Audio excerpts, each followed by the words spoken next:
So I wanted to take some time to discuss slavery in the United States, its history and its background, um, so you can understand the context of what you're reading this week. Um, Obviously, you're looking at the Constitution, and if you're paying close attention, you're seeing places in the Constitution where the system of slavery that's in place is specifically sanctioned by the Constitution. Um, That'll be really important. Obviously, slavery and issues of race are sort of it's called America's original sin, slavery. And the reason people call it that is because it was there from the beginning of our uh, founding. Slavery played a huge role, and we are still dealing with the aftermath of the slave system that developed here. So let's put it in a little context so you can understand where we are in 1787. To really understand the system of slavery that develops in the United States, you have to go back to the age of exploration in the 1400s when Portugal was starting to explore the west coast of Africa. So yeah, I'm sure you've heard and you probably know that slavery as an institution has been with human beings since as long as anyone can remember, likely at least from the rise of civilization, the Neolithic Revolution around 800 BC or 8000 BC. But slavery was different in the United States. In the Americas, I should say, and the United States essentially inherited the system of slavery that developed in the rest of the Americas. Slavery was not based upon race prior to slavery in the Americas, but because the source of enslaved people in the Americas was Africa, the condition of slavery over time grew to be represented essentially by black skin. So it did become a racial issue in the Americas, and then of course in the United States as it developed.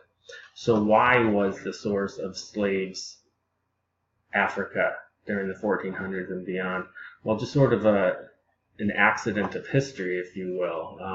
The people of Portugal, which is up here, are looking for a way to get to China in the east, and they're developing newer, faster ships that can sail along the coast here, and you can see they're establishing trading posts and they're trading with Africans from the interior.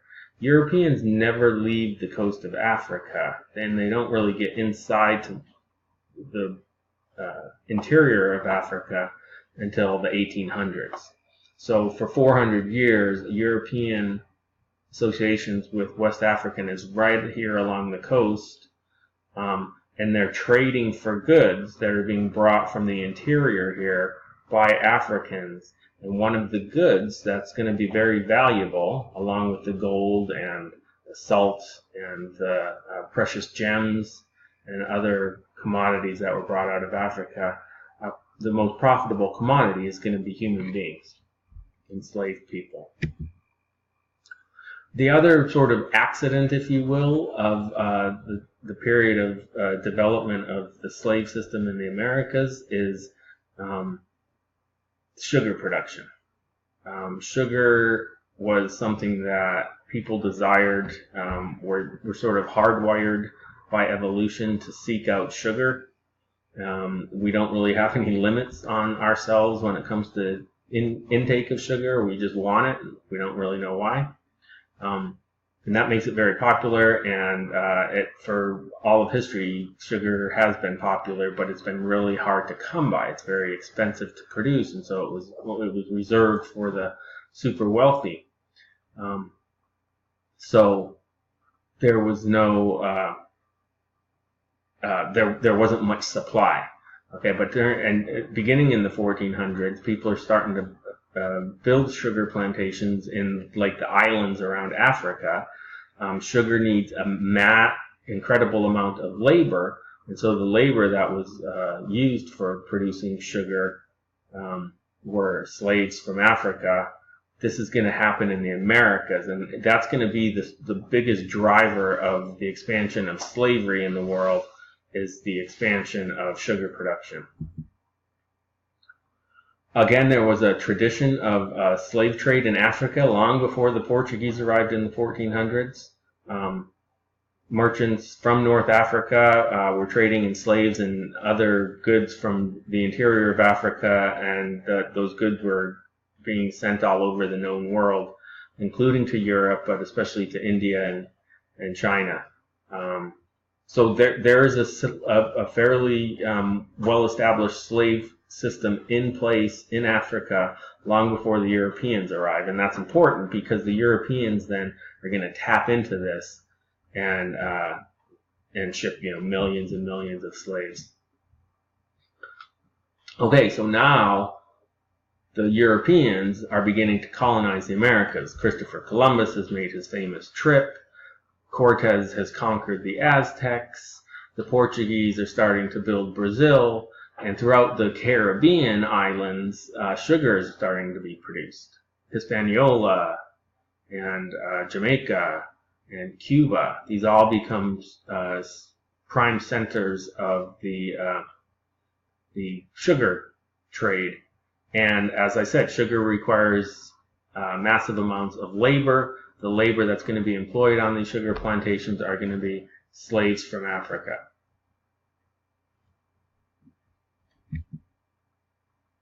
In the beginning, it was the Portuguese and then the Spanish who did most of the trading in slaves. Over time, that changed. The Dutch became very involved. The Dutch in the 1600s, the Dutch were sort of the epitome of venture capitalists. They were the buyers and sellers of all kinds of goods all over the world, which they, purchase at one price and hopefully sell for a much higher price. Slaves became a commodity like that, became very profitable to go to Africa, one of those trading posts on the coast of Africa, make a deal for a shipment of slaves, and assuming you could get them to the Americas in relatively good shape, you were going to make a large profit. That's what's driving this. And so slaves are going to become one of the most integral components of this new global economy that's developing. It's sometimes called the Atlantic economy, and you've probably heard it referred to as the triangular trade, right? What happens in the triangular trade is manufactured goods from Europe go to Africa, where they're exchanged for slaves, and then you ship those slaves over to the Caribbean and the Americas, where they're sold for cash or molasses, and then those ships return to Europe with American goods, and you have the circular motion, or a triangular motion, I should say, of a flow of goods. And this is what's keeping the economy alive.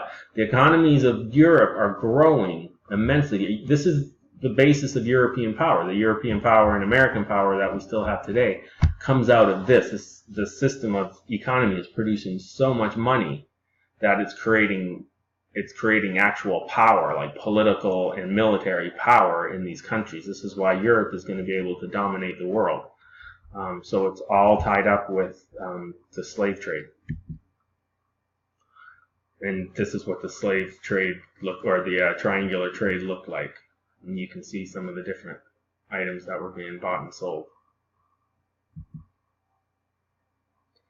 So keep in mind, these people are kidnapped.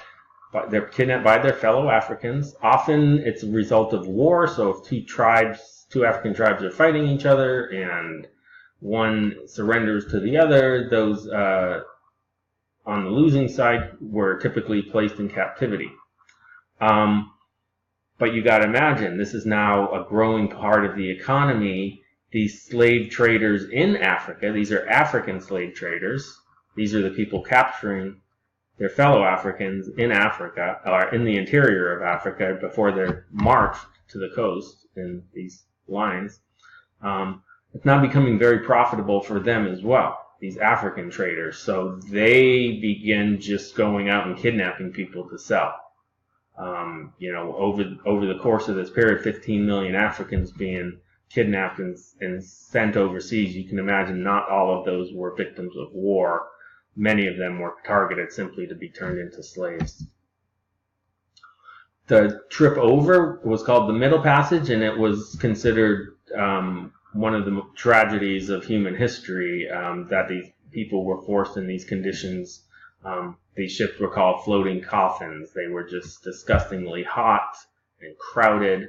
People were dying around you. People were unable to, there was sickness, and it's pretty awful. You've probably seen some of these pictures before.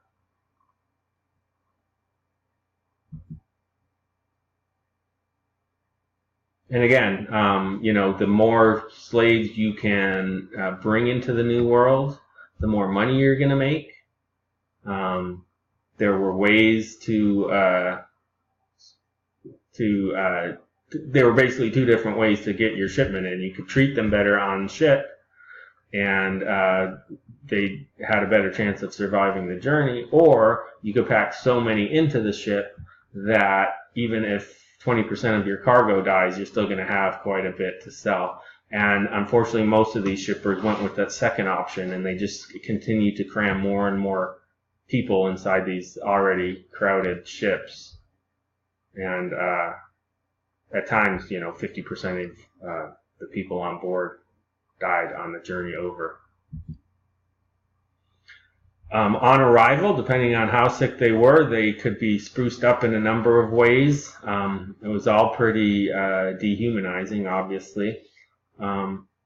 Sometimes they would have tar jammed up inside their bodies so that if they had dysentery and they had constant diarrhea, the tar would act as sort of a cork, so the diarrhea wouldn't come out until after the sail had been finalized. So these are some of the disgusting things that happen as a result of this system. This Middle Passage, I meant to mention, this is specifically kept alive in the Constitution. As you read, you'll see that in the Constitution, Article 1, Section 9, Paragraph 1, prevents Congress from closing down the international slave trade for 20 years. And so the Constitution specifically works to keep open the Middle Passage for at least 20 years after ratification. The auctions at which slaves were sold, like cattle, were also super dehumanizing, as I'm sure you could imagine. Buyers treated people like animals, and it wasn't nice.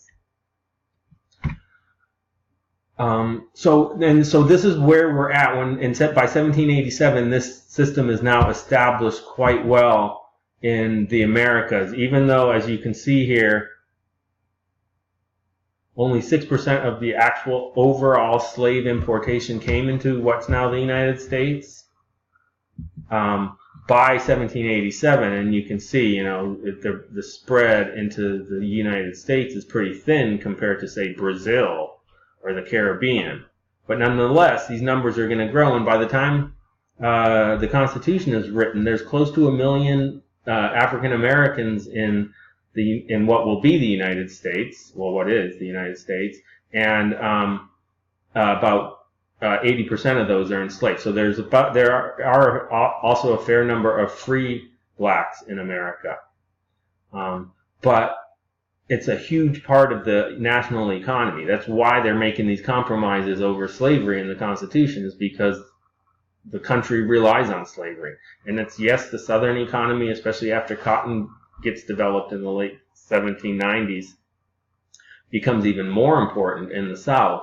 But keep in mind, the South and North are connected. The South is growing the cotton, but the northern factories are turning that cotton into fabric. So both North and South are going to rely on this system of slavery. Now you have a background of it. This will be a topic that we come back to many times.